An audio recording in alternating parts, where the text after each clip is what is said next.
والله يا مروه المكان رائع، مخدات ببلاش، بشاكير ببلاش، كل حاجه حلوه. لا بس الاوضه مش ببلاش، بس لو انت جايه الاوضه محجوزه مش هنختلف يعني. هي ده 1200 بس يعني.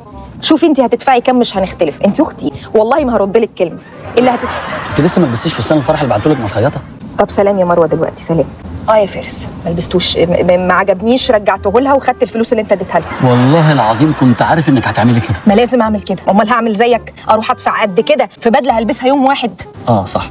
احنا هنتجوز دلوقتي؟ المتر غلاب بيدور على المأذون، يا رب ما يلاقيه. برضه مأذون؟ يعني لو انت كده كده مصر تصرف كنا رحنا اتجوزنا في المحكمه وفلوس المأذون دي اديها لنا، انا اولى بيها.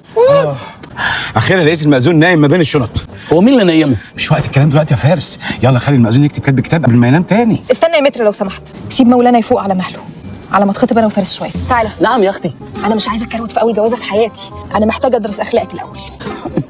اتكلم يا غلاب. يا حاتمه هانم، انا مش فاهم بس ايه اللي جاب موضوع الخطوبه دلوقتي وانتوا في ليله فرحكم؟ اتكلم بصراحه. اتفضلي.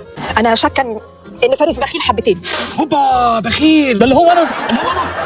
طب ايه رايك بقى ان انا عاصر على بقول لك ايه، انت زي الفل، ما تضيعش عروسه مننا. وعصبي، بخيل وعصبي. عصبي وهيتعالج وهيبقى زي الفل، وان شاء الله يعني انت هتتجوزها وهي تبقى عروستك. ما تقولش عروسه.